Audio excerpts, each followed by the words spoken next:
Welcome to the NAV People's Knowledge Hub.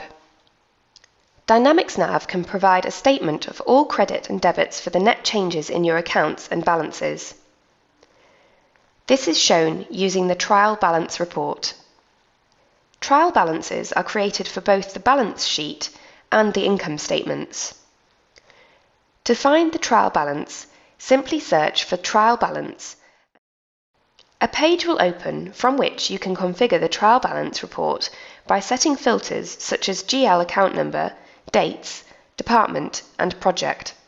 In this example, I am going to enter a date filter for dates between the 1st of January 2017 and the 1st of January 2018.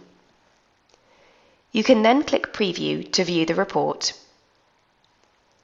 The trial balance report will open, and you can scroll through the pages to view details about other accounts. Users will also have the option of opening the reports to Excel, PDF, or Word. I am going to open the trial balance in Word. As you can see, the report contains the same information, but this process allows you to save or print the report in your preferred format. The NAV people offer free training on all aspects of NAV.